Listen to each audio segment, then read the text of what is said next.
smart and it makes me look dumb in comparison, or whether having this phone will make me smarter, or whether it will simply make other people think that I'm smarter, or whether maybe it's being sarcastic and I wasn't really all that smart for dropping a bunch of money on a new phone after all.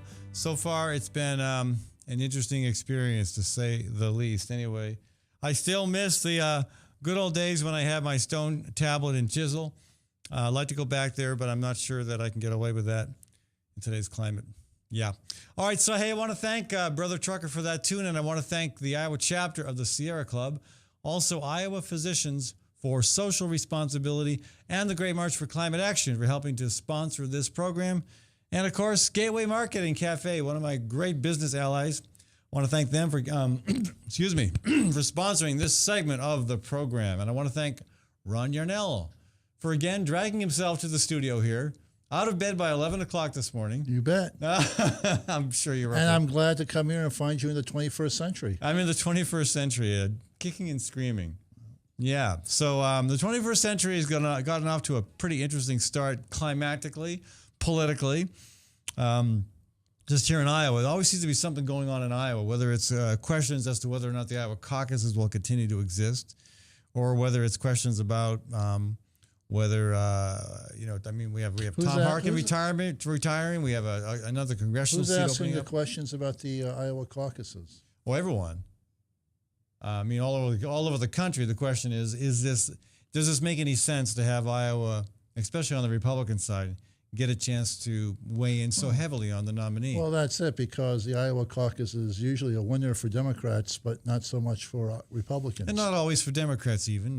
There was a year back in 1988 when Paul Simon and Dick Gephardt got one, too. Okay. It was the next three candidates. Gore was sixth. And I can see why I could see why Simon and Gephardt would win the Iowa neighboring states. Yeah. Yeah. And also they had a nice, Midwest downer guys kind of approach. Yeah.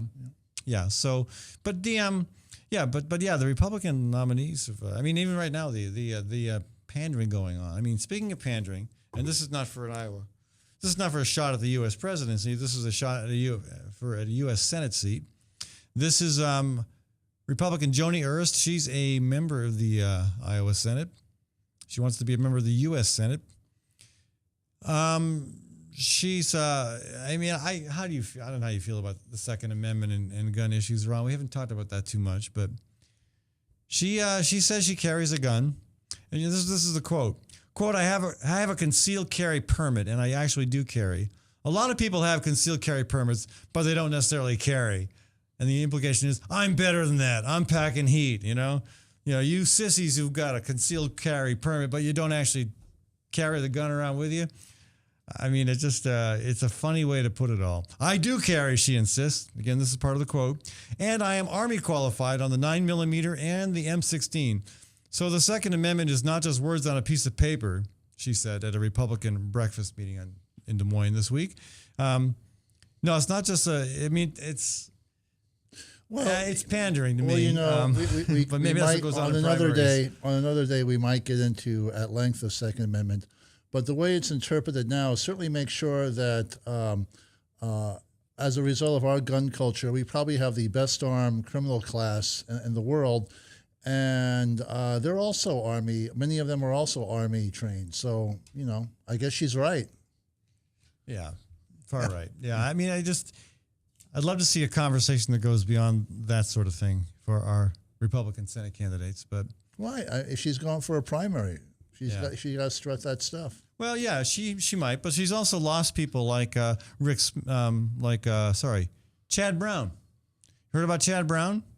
No. Polk County Republican Party co-chairman who resigned. This is talked about in two different letters in today's paper. One by Rick Smith from Urbandale, who writes that Brown was so frustrated with the direction of his party, he not only resigned his position, but is registering as an independent. Who's done that before? His letter provides... Well, he can join our club, Ed. He can join our club. Yes, that's right.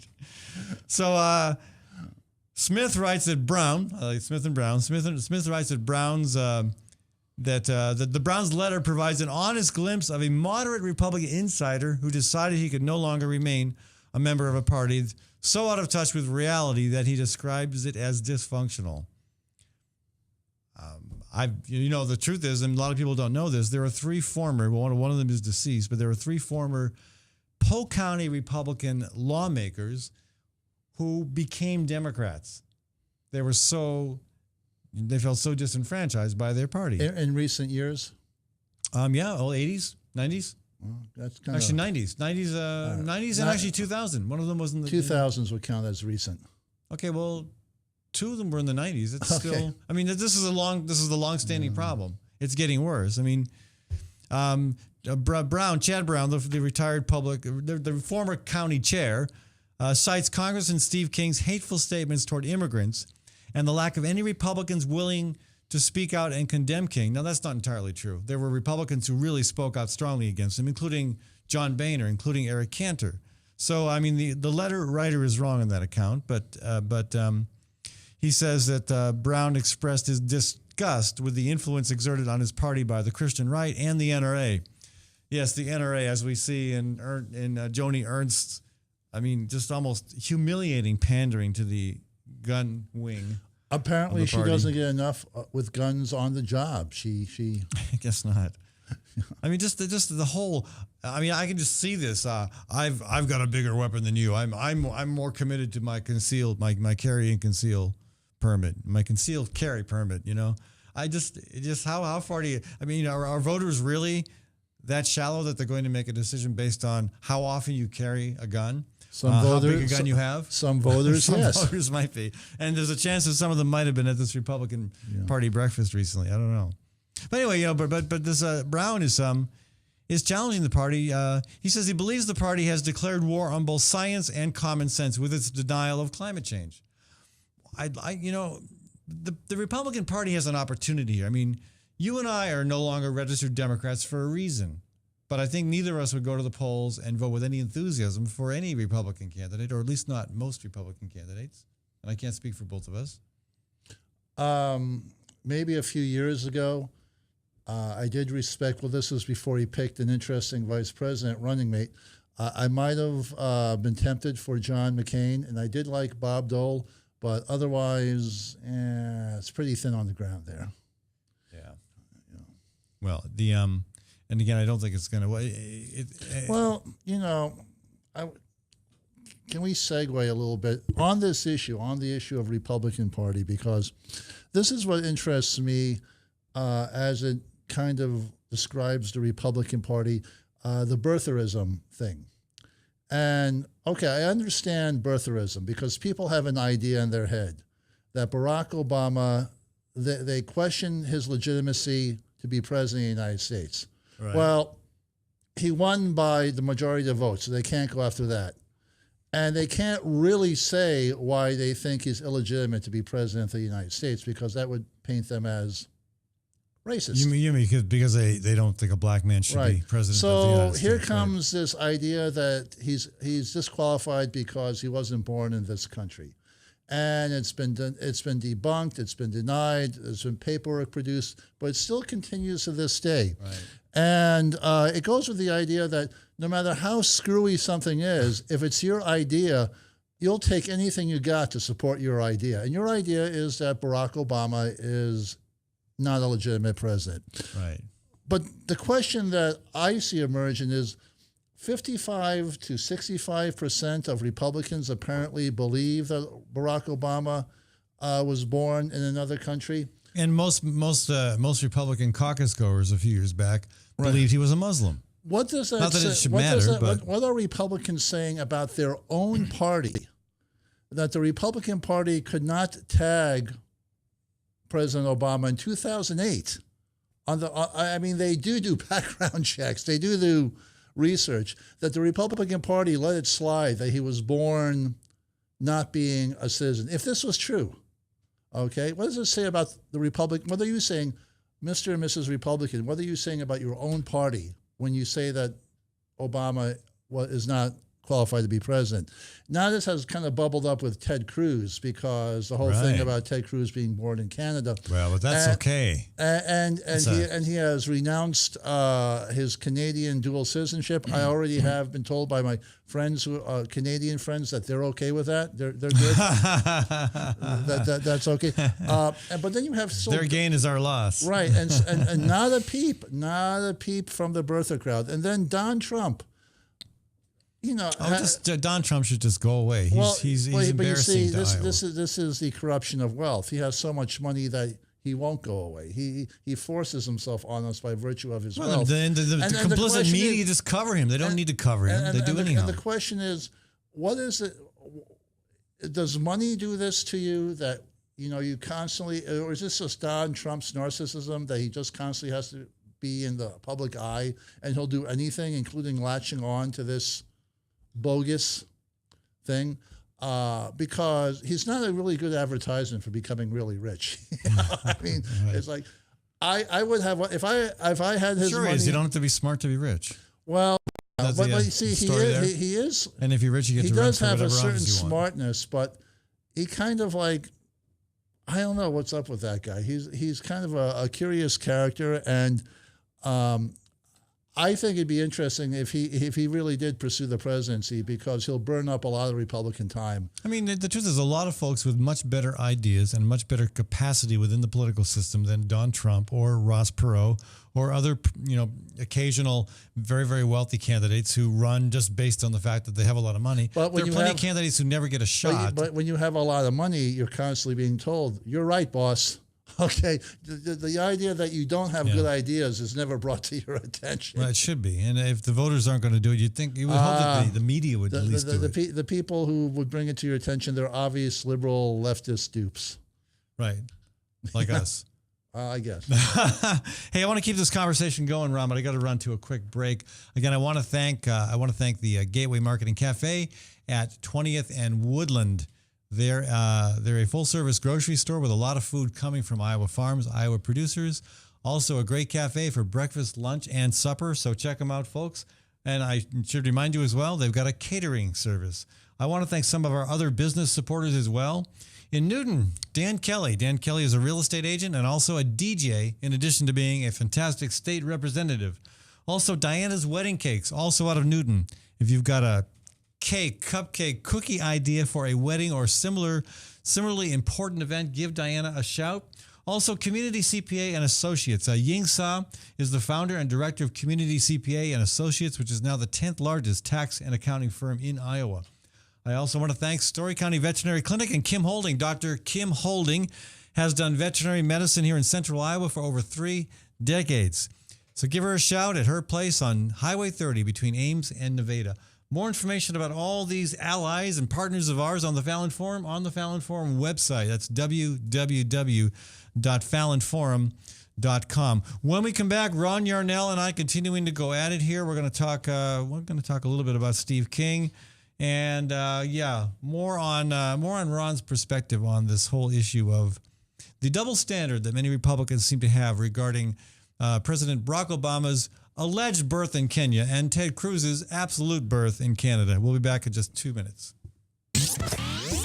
From the RE/MAX Real Estate Concept Studios, this is Webcast One Live. Drug and alcohol addiction slowly steals a person's identity, tearing away pieces of their life little by little until one day it seems like the hope of a happy future is gone and there's no chance of getting it back.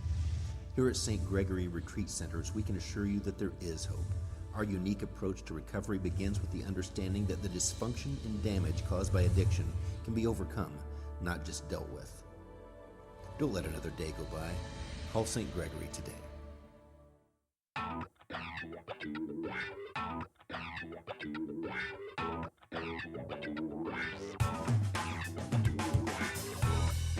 Well, good morning. This is the 7th of June in the Lord's year 2010, and this is day 1 of webcast1live.com. We will begin with Max World Live with my special guest, Tom Coates. In just a minute, there's Tom. Wait. Howdy. And we will be live for the very first time on Webcast One Live.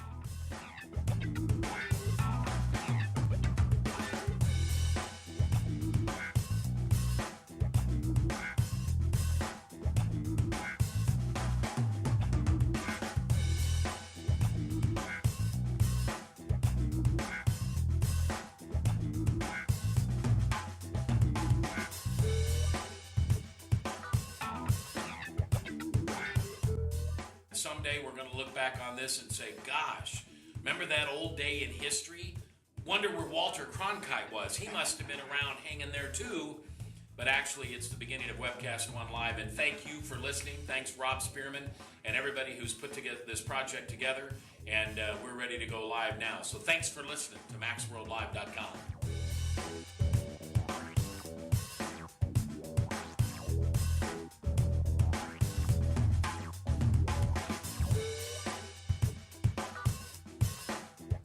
I can't tell you that it's going real well from time to time, but it is going, man.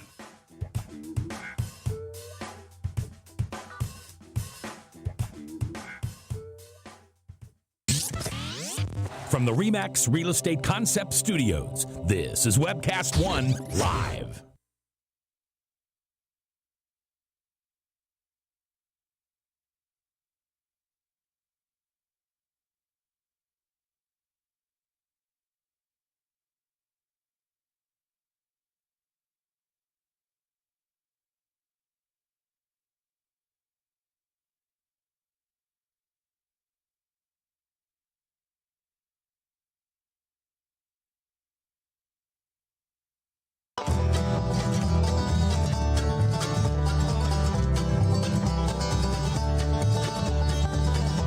Sorry about the technical problems, folks. We're having some issues here at the studio.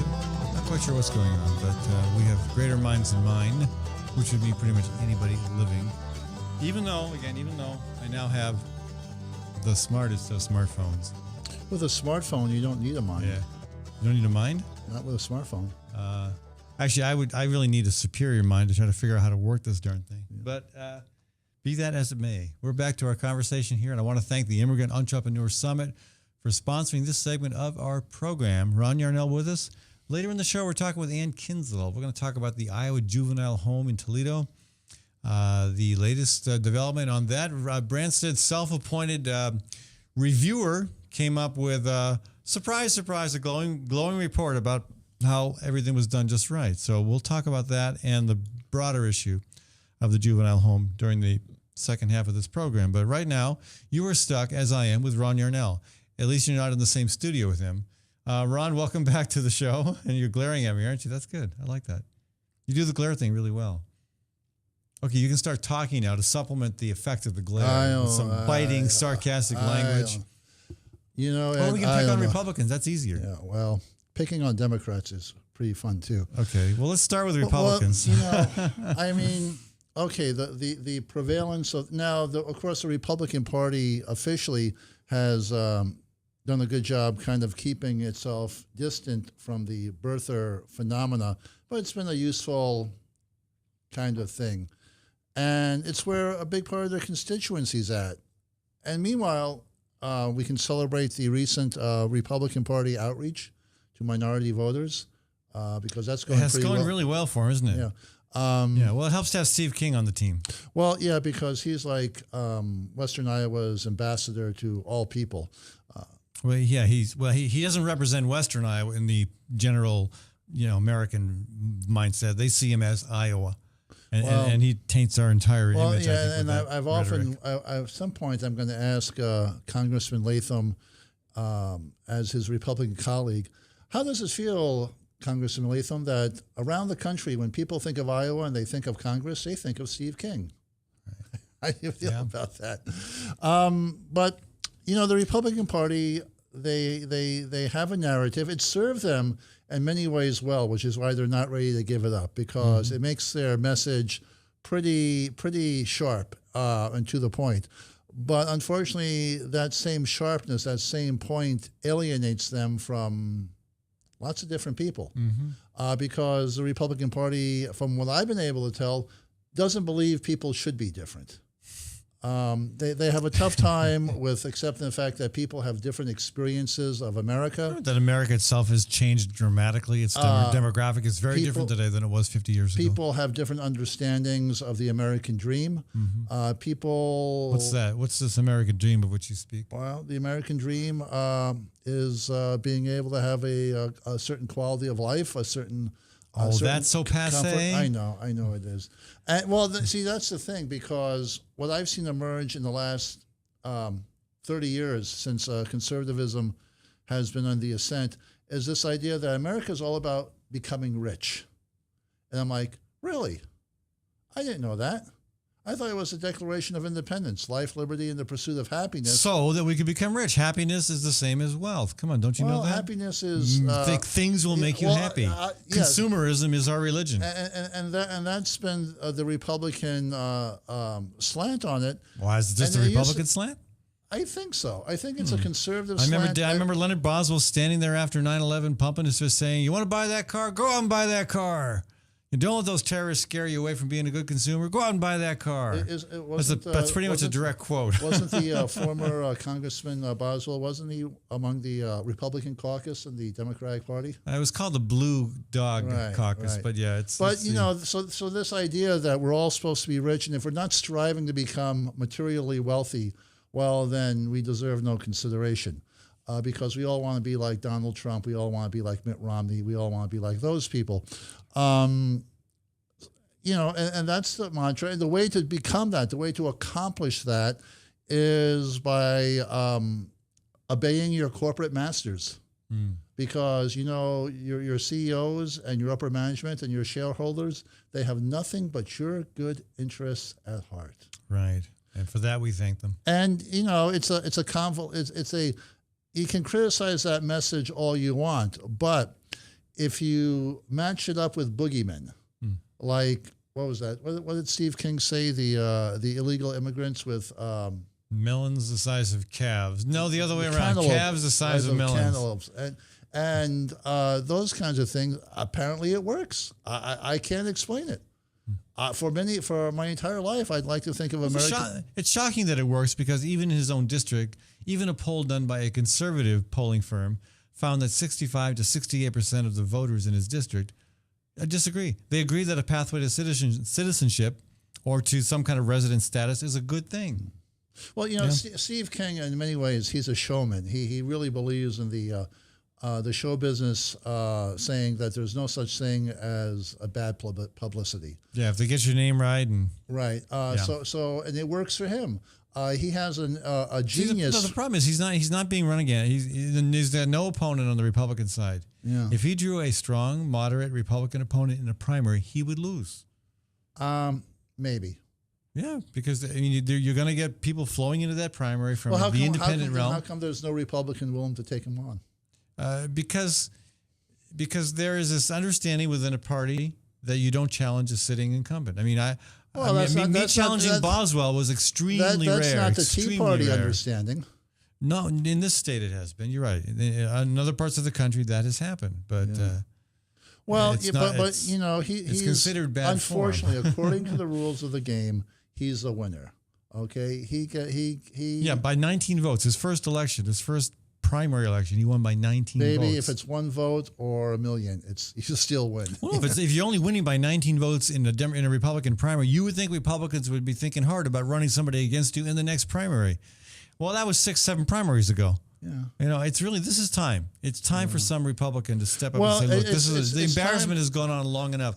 It's not just embarrassing to the country, to Iowa, but he's not helping the party as it tries to move in the right direction. This is my take on the Republican Party. They did some serious soul searching, and they decided the problem with 2012 was, first of all, the media stole the election for President Obama.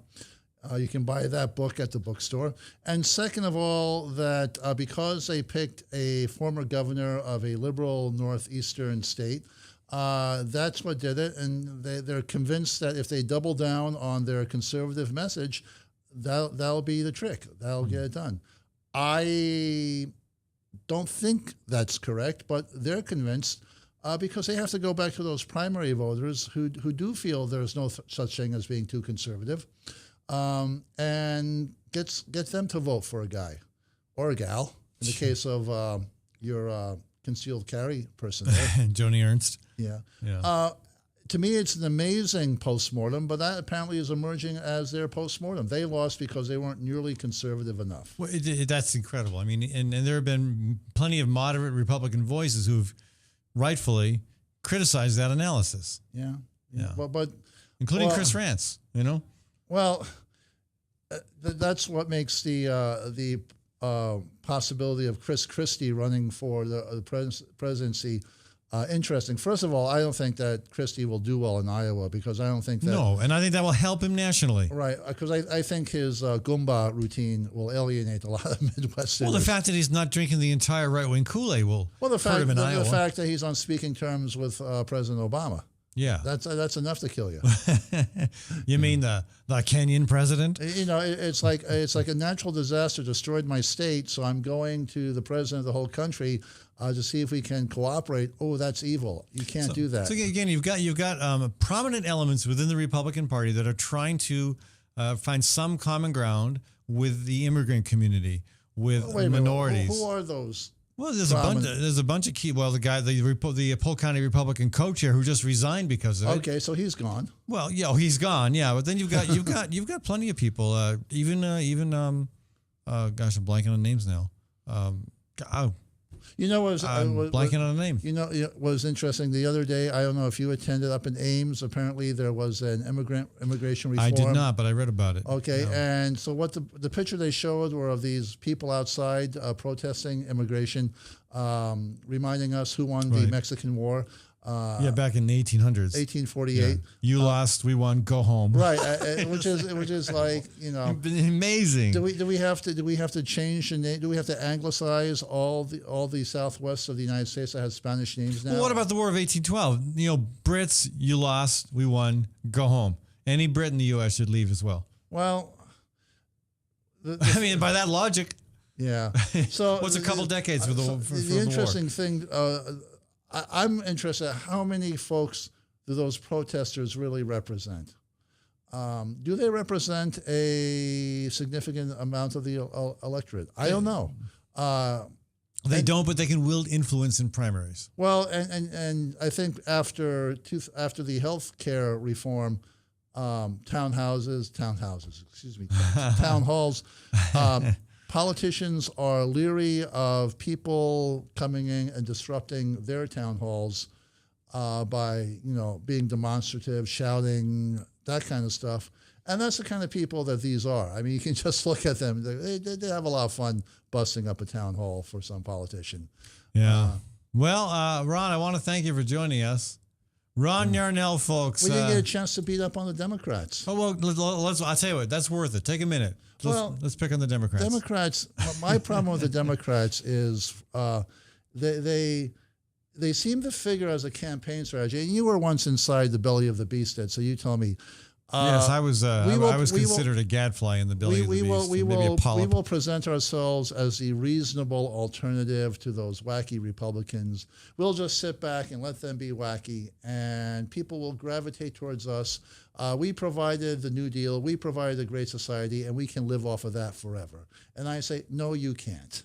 All right. I mean, it's like a real case of voters saying to the Democrats, and the Democrats not hearing this, baby, what have you done for me lately? Yeah. Well, that's why the biggest voting bloc in the country now is the independents. They're non-affiliated. Yeah. And, you know, Democrats are the majority party by and large, not everywhere, but by and large, not because not because of the strength of their platform, but because of the weakness of the opposition. And you know, you get this from top down because we have a president who's a member of the Democratic Party, and you know, and everyone knows, he wants to cut a deal with the Republican Party. And you have to ask yourself, why? Why do you want to cut a deal? Well, you know, it's like he has to do a little bit of that now with the House controlled by Republicans, but he didn't have to do it before. And that's how he lost the House, was that he was too much of the deal seeker. You know, he's too much of the college. I mean, deals professor. are great unless they're bad deals. If it's a lousy deal, you don't want to go there. Because it gives people who hate your lousy guts, and I'm not saying Obama, but that's how they feel about it. It gives them power. People who despise the president, you're giving, and if you're the president, you're giving them a seat at your table. What's up with that? Yeah. Anyway, what is up with that? Well, we'll talk more about both Democratic and Republican politics as we go forward here. Ron, thanks so much for joining us. No problem, man. Next time I'll get up at 10:30. 10:30. All right. And wear a hat that's not green. It's so exciting to be here. All right. Ron, thanks so much. Folks, when we come back, we're going to talk with Ann Kinzel. We're going to look at the latest developments in the Iowa juvenile home scandal. I do want to thank the Immigrant Entrepreneur Summit for helping to sponsor this segment of our show. The IES occurs every year in November. This year it's November 9th. It's at Drake University. A great opportunity to learn how to start your business, how to make it fit, legally with the Affordable Care Act, with the latest changes in the tax code, how to write your business plan. It's a great opportunity. Only $35 for a full day of great information and wonderful seminars. Check them out online. That's iesusa.org. I want to thank Tally's Restaurant Bar and Catering, one of my many restaurant supporters. Tally's is in Beaverdale at 2712 Beaver Ave and has a great menu. But one of the attractions this time of the year for me is seating on the rooftop patio, and also a nice little seating area on the sidewalk level as well. I want to thank Hawk Restaurant at East 5th and Walnut in the East Village neighborhood. 90% of the food served there comes from Iowa farms. Check them out, folks. That's a Hawk, H-O-Q restaurant. I'll be back in just a couple minutes. From the RE/MAX Real Estate Concept Studios, this is Webcast One Live. I'm Brian Leach, owner and general manager of Service Legends. I brought along a couple of the home comfort heroes. Hi, I'm Tammy Wells. I am Nick Wondershide. I'm administrative manager I am the senior technician. from Service Legends. It seems like every good thing, when you feel it to the bone that it's good, there's a lot of hard work put behind it. I don't think that you can fake it and have it turn out good. If we seem like, okay, that's just weird, it's just a furnace, why would you believe so deeply in a furnace? It's not just that, we want to show the world that you can have good service. Yeah, I mean, it's your home. It's built into our daily trainings, it's built into our culture, that we're gonna do whatever it takes to have each client say they love us, period. That's why we spend all the hours in the training that we do. And if we guarantee it's gonna be a good experience for you, or else it's free, what type of work do you think we're gonna do? There is a guarantee. Temperature selection guarantee, fixed right or it's free guarantee, comfort guarantee, best value guarantee. All of these guarantees hold us accountable to ensuring that we exceed your expectations. And if for whatever reason we'd fail and we can't make it right, we guarantee all of those guarantees with a 100% money back guarantee. If you don't think that your technician can fix it right, are you gonna say that to a client? No. You don't have to worry about having a technician come to your house. We drug test, background check all of our team members. We put safe people in your home. Each and every one of our service techs, 400 hours a year in training. You tell it the minute they walk in the door. They know what they're doing, they've done their homework, and they actually truly care about what you want. Because at the end of the day, you're the person that makes sure I have a job. They're gonna be listening. They're gonna wanna know what your challenges are. Then they're gonna come and give you options, and you get to choose. If I'm there to help and I make it easy and painless, I did my job right that day. Well, when it comes to your comfort, safety, and your family, you don't necessarily go buy the most expensive, but you get the most bang for your buck. Oh, it's worth it, because there's a lot of people that will find a way to get it to work right now and then leave and then come back, charge you again, and the cycle just repeats itself. So when I'm out there looking at the furnace, I want to find why it failed today. How can we change the part today with something that you're not going to have to worry about? Is it worth changing the part today? You can put a lot of money into a furnace. I can fix parts all day. There's good job security in that for me, but is it the right thing for you? I get a lot of the phone calls of after the technicians are there. They're just in awe. They're like, wow, you guys are great. I don't even know what to say. You guys are great. Everything you did was perfect. It was great. Keep going though, I like this. Just give us a try. I'm gonna take all the risk. I've got the time to make this right. I've got the support to make it right. Just check us out. And if you don't see the value in what we do, Fixed right or it's free or 100% money back. enough said.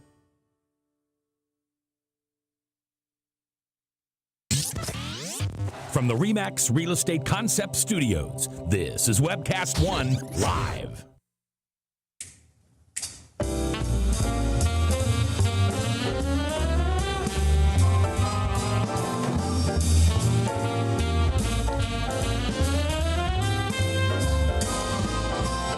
I'm not the guy who cared about love. I'm not the guy who cared about fortune. Welcome back to the Fallon Forum. This segment of our show sponsored by Ritual Cafe. All right, we're going to be talking with Ann Kinzel here momentarily about the Iowa juvenile home. This is a bad situation, folks, and it's just one of many places in which Branstad is getting himself into hot water. And I really wonder whether this might be the election where he finds it a little bit more difficult to win than he has in the past. But let's focus on the issue itself. Anne recently had a great letter to the editor on this, and I wanted to invite her on the show to talk further. Anne, welcome to the program. Hello, Anne. Hi, Ed. Thanks for inviting me. Sure. Yeah, and again, it's been a little bit of time since that letter appeared in the Des Moines Register. But maybe share with folks a little bit of your own background. You've been on the show before, but now we have your disembodied voice. Let folks know a little bit about your own background, and then let's talk about the content of your letter and your concerns about the home. Sure. My background is as an attorney and policy specialist focusing on healthcare law and healthcare reform. When I practiced law, I was involved some in both juvenile matters for kids in out-of-home placements as well as jail health issues. So I am familiar to a certain extent with the incarceration of juveniles and the out-of-home placement of non-criminal juveniles and the kind of conditions where folks sometimes find themselves in solitary confinement. Right. Were you surprised to discover that solitary confinement was used at the Iowa Juvenile Home on kids as young as age 13? I was completely floored. I certainly understand that some of the young people the young women at the juvenile home come from extremely troubled and difficult backgrounds. And there are times when people are going to be placed in timeouts or removed from a difficult situation. But the notion of keeping some young women in a cement cell-like room for months on end was something that I could barely conceive of. Yeah, and that was in direct conflict with the policies that had been in place. You weren't allowed to leave a juvenile in one of those so-called quiet rooms. I love this. What do they call them? Control rooms or quiet rooms. You weren't allowed to leave a kid in there for more than 12 hours in any 24-hour period. And then there were restrictions on how long they could be in there. And it was never more than a day or two, I don't think. But in some kids, in the case of some kids, they were there for months. I think in one kid's case, she was there for a year. And that's in direct conflict with the policies. I don't get that. I don't get how you could ignore that. Yeah, It seems at first blush, when I read the first article, and as we know, the Register has done really amazing coverage of Clark this. Kaufman has done a very good job on this one. You read it and you kind of said to yourself, am I looking at some parallel universe here? Right. What the heck is going on? And one of the first thoughts I had was, well, this can't possibly be in conformance with the internal policies of the juvenile home. I mean, it just didn't compute. Okay. Now I think we have to wonder what does it mean when, say, kids have been up in one of these rooms for up to a year. I mean, while the Register has done amazing reporting, there's still this issue that they haven't been able to get all the records. So I would like to know more, I have to be honest, about what do they mean? Were these rooms locked all the time? Because there seems to be some issue there.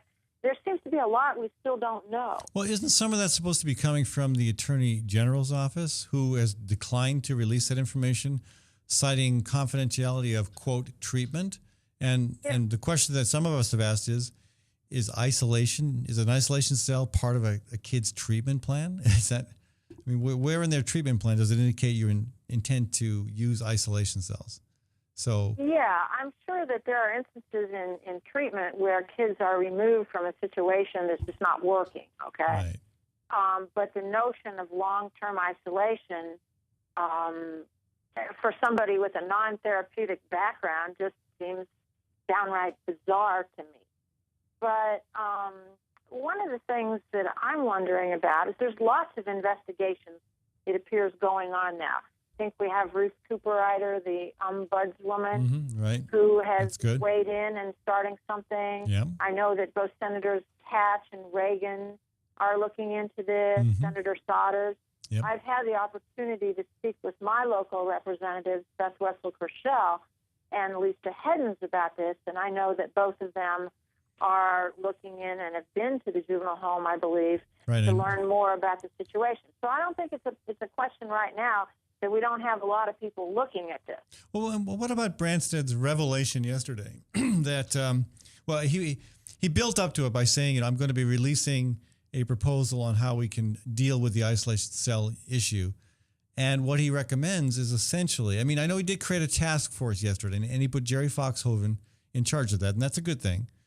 But then the other component, basically saying that we're going to do these things that are already in policy. What he's saying is that he's basically, it looks like he's doing something new and creative, but all he's doing is reiterating the existing policy, which has been ignored. Well, yeah, if we've come to the point where being new and creative is following on our own policies, then I'm kind of left out in the cold on that one. Yeah. One of the things that's really interesting to me in this whole situation is that people seem to have been focusing, when I read these articles, perhaps on the governor's part and others, there seems to be a focus on the quote-unquote culture at the juvenile home, union work rules, employee staff morale, and all that. Well, that's an interesting discussion, but here's the bottom line for me, Ed. I looked at those pictures of those so-called isolation or control rooms that were published by the Register. What I saw was what looked like a concrete cell with a slab and a small vinyl mattress on top. Yeah. Okay? Yeah. Now, I've worked in government most of my adult life. I know that nothing gets built, nothing gets designed, nothing gets decided without an endless, and I do mean endless, number of meetings. Yeah, I can vouch for that. Somebody, some group of people, more than one, looked over those plans and decided those plans when those rooms were built. My understanding that they're part of a remodel. I'm not entirely clear on that when that was done. But those rooms didn't fall in from the sky, okay? Right. They were there, and they were designed, obviously, for a purpose of isolation. Yeah, that's a really important question too. That I'm not even sure that question has been asked, and so I'm glad you're asking it. And I wonder how hard it will be to get information about that. Well, yeah, because the bottom line is that has nothing to do with culture or morale or work hours. Those rooms are there. Some group of people okayed them for that purpose. Yeah. And I find that really kind of chilling. It is very, very chilling. Ann, can you stick around with us for the final segment? Sure. Okay. I'd like to discuss what happens next. Where do we go from here? And what kind of political legs is this going to have into the next legislative session, into the gubernatorial campaign next year? But again, also just on what should be done at this point and what is likely to be done. Folks, if you'd like to join the conversation, again, Ann Kinzel is my guest. The number to call is 244-0077, or toll free, it's 855-244-0077. Again, I want to thank Ritual Cafe for sponsoring this segment of our show and remind you to check out Ritual Cafe. Make them a daily part of your ritual. They're at 13th and Locust in downtown. Great place for coffee, tea. Yesterday, I had a smoothie. Also, a great place for paninis and salads and live music on the weekends. I want to thank Sargent's Garage at 6th and College, just north of downtown Des Moines. Graham Gormley, the owner of Sargent's, has been working on my cars for a long time. And believe me, my car, it's ancient. The one I have now, I've had since 1995. Graham has found a way to keep that thing going and rolling strong. Again, I want to thank all of my business supporters, including who am I missing? I think I got them all. Anyway, I'll be back in a couple minutes, folks, on the Fallon Forum. From the RE/MAX Real Estate Concept Studios, this is Webcast One Live. Drug and alcohol addiction slowly steals a person's identity, tearing away pieces of their life little by little until one day it seems like the hope of a happy future is gone and there's no chance of getting it back. Here at St. Gregory Retreat Centers, we can assure you that there is hope. Our unique approach to recovery begins with the understanding that the dysfunction and damage caused by addiction can be overcome, not just dealt with. Don't let another day go by. Call St. Gregory today.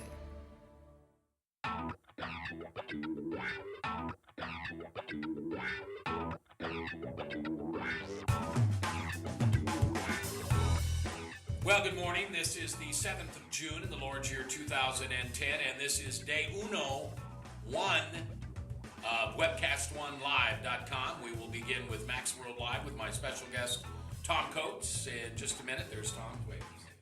Howdy. And we will be live for the very first time on Webcast One Live.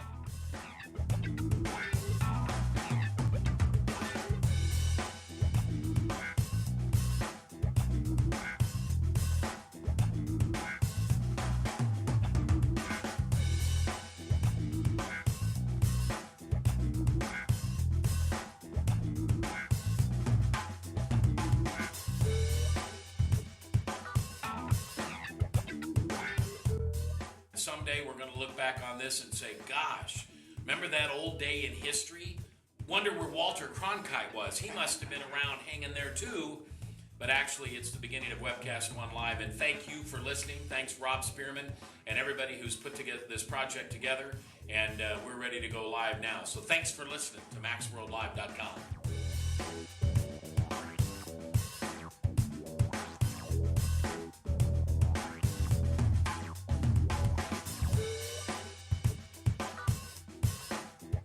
I can't tell you that it's going real well from time to time, but it is going.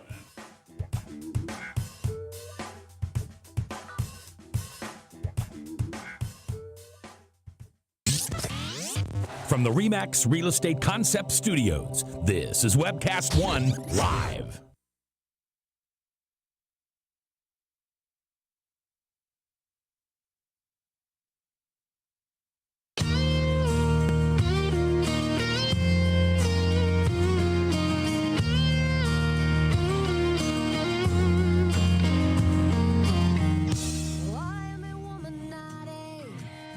The conversation, folks, on the Fallon Forum. We're talking about the Iowa Juvenile Home with Ann Kinsel.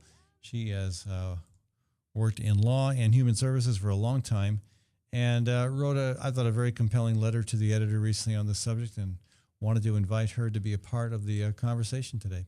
I want to thank the Fighting Burrito for sponsoring this segment of our show.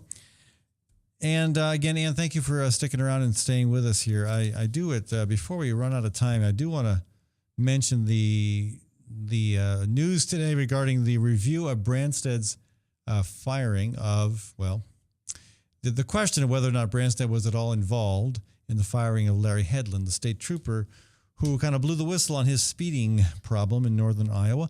We'll talk about that at the very tail end of the conversation, because I want to go back to our discussion with Ann about the Iowa Juvenile Home. And your take, what is likely to happen with this? I'm trying to get a handle on the political legs of this as well. But policy-wise, are we likely to see any legitimate changes? Is this going to be an issue that the legislature grabs a hold of? Does it have enough? Is it capturing the public's concern and interest enough where it has any kind of hope to move forward and actually, result in some changes? That's a great question. I think that Disability Rights Iowa, the group that is chartered to look into these things, right, is certainly very involved and very active. They do report to the federal government, is my understanding. So it's not just a question of what will happen in Iowa, right? Good but point. It's also a question of what the federal government, as both funder and responsible in part to see that these kids get education, is going to say about all this. Because let's not forget that while these young women were isolated, it's unclear as to whether they were receiving educational opportunities as the law requires. Right. That question has come up, and it looks very likely that these kids were denied the legally required public education, basic public education that they are entitled to. I think that, I agree. I think that one of the things that's going to be interesting and is this notion that no one really has full oversight of the Iowa Juvenile Home and the other home for boys, that somehow there's a legal path that those homes the state contracts with privately are held to certain standards and are reviewed and investigated as a matter of course. And is there going to be legislation that would require that of the juvenile home? Right. What's interesting is that a number of our legislators are getting involved. Now, Iowa has a part-time legislature. It operates from from January through March? No, through May. Through May. Sometimes June. Yeah, sometimes but legislators are expected to be proactive and involved with their constituent concerns and with broader issues during the interim as well. It is on one level it's a part-time job, on another it's pretty darn full-time. Absolutely. But what I think that's coming to my mind, Ed, is that what we see is a lot of involvement now, and rightfully so, of members of the legislature to look into the running of the home. So far, all Democrats. Yeah. I can't believe this would be a partisan issue, but it shouldn't be. I can be surprised. But what I'm thinking is that this is really more of an executive function. Yeah. In other words, it these homes operate under the Department of Human Services.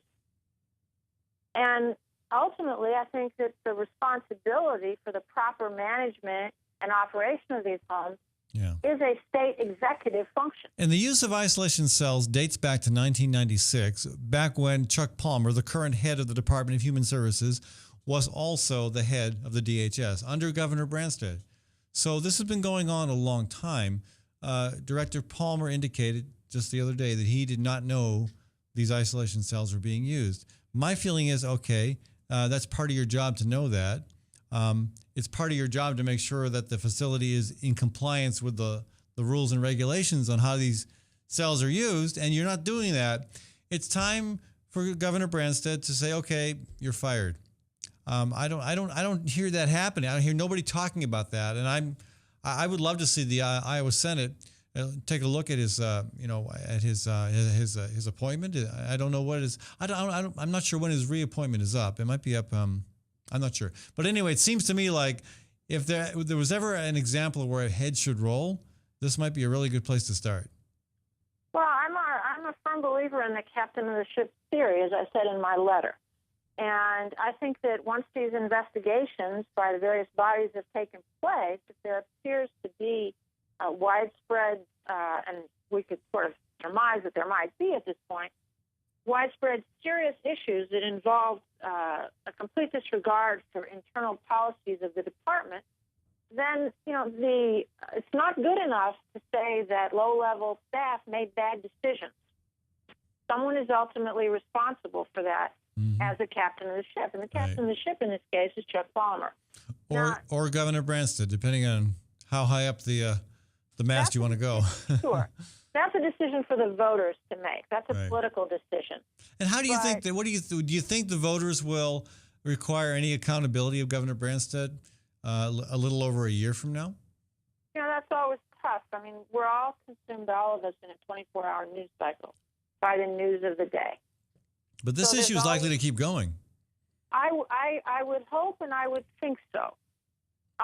Because this is a very serious issue. I mean, when we strip all the talk aside, we're talking about putting young people who are in that home because they have been victims of terrible things. As everyone has pointed out, these are kids with immense problems. But that's an observation and a conclusion. It should not be the end of the story. Right. When the state takes over for their parents in their lives, it's not just a question of holding them.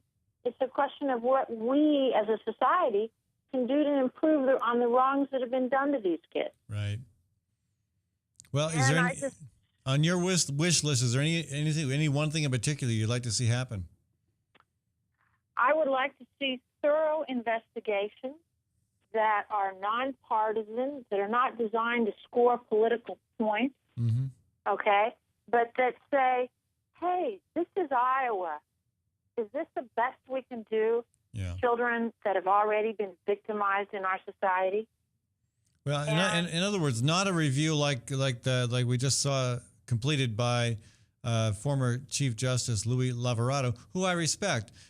Governor Branstad appointed him to investigate the firing of Larry Hedlund, the DCI worker that blew the whistle on Branstad's speeding vehicle.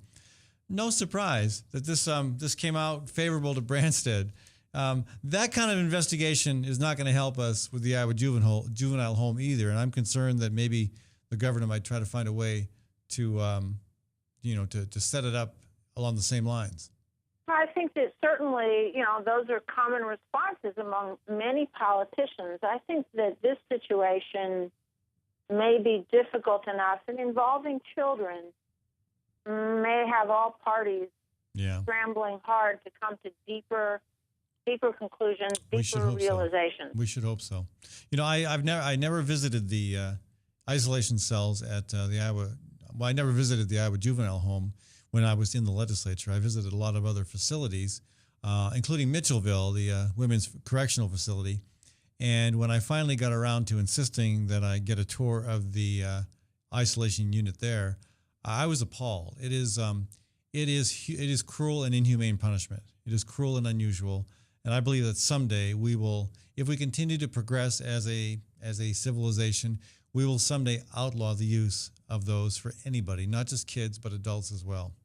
Well, I can't disagree. I was recently in California visiting my parents, and one of the issues of the day was these supermax prisons in California, where prisoners who are considered the worst of the worst, who've committed murder or serious crimes while in prison, end up in these supermax places, and they have been held in virtual isolation from other human beings for periods of up to 10, 15 years.